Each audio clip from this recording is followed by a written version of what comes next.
Hello, everyone. So the topic of my talk is how can we leverage graph neural networks for predicting the dynamics of multi-body dynamical systems, and to sort of motivate the goal is that we look at the prognostics and health management of large ball bearings, which are used in these wind turbines.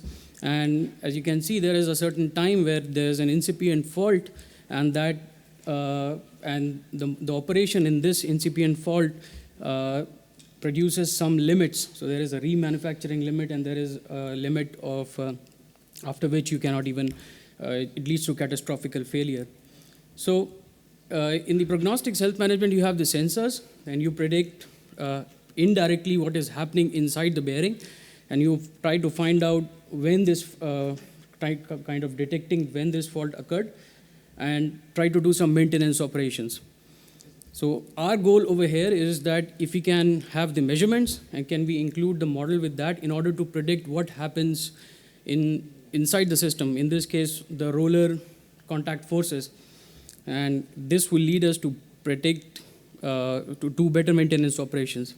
So in order to do that, we need to model these dynamical systems, and there are several criterions that we have to fulfill. That it should be real-time dynamics, inference, there should be learning from the noisy trajectory data, and it should also be able to do long rollout trajectories, and also generalize to various operating conditions. So what we present over here is the physics-informed graph neural networks. So we have an architecture where we try to preserve the symmetry that is involved in the system, and also we reinterpret message passing as Euler integration of forward Newton dynamics. So the idea is very simple. We try to find out edge-centric coordinate system, which when we find the projections of our vectors involved in the system on this edge-centric local coordinate system, we are able to find out these scalar quantities, and we encode these scalar quantities to predict the forces. And we can predict, for example, in this case, we are predicting the acceleration at time t, and we evolve the system in time and predict the acceleration at time t plus delta t, which serves as a kind of like regularization loss. And this you can do with the positions, velocities, or different quantities. So I give you some examples, whereas there is a baseline which is trained on sparse trajectory data. We have so you can see that our physics-informed graph neural networks is able to generalize on this system to which it was never trained, and able to predict long rollout of trajectories. And it's also able to generalize to different boundary conditions. So in one case, it transitions to a chaotic spring-coupled system, double pendulum system. So this is a simple system. Like what happens if we try to model complex interactions? For example, in this case, we are trying to model a ball bearing setup, and there are several partial differential equations which model the Hertzian contact on the rollers. And so the rollers, they are moving in the radial direction.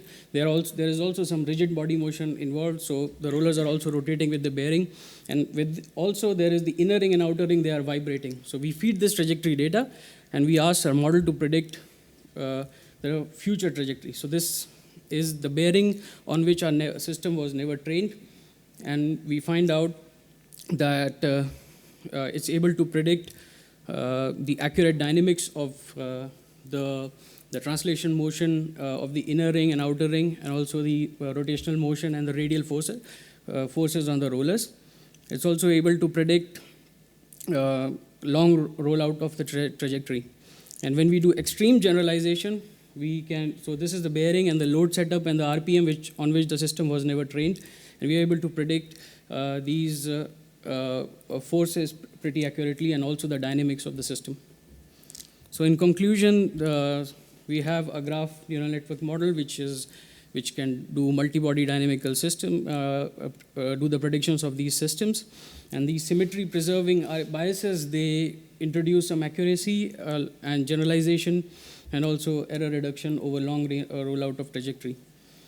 And forward Newton dynamics that we have included as part of our model helps in prevents degenerate solutions. So degenerate solutions are like, for example, you can, if you have small time step, you can just take the velocity and integrate over it, and you will always, you can also get the, the next time steps positions. So we don't want to learn these degenerate solutions, and that helps us in sustained accuracy over long rollout of trajectory.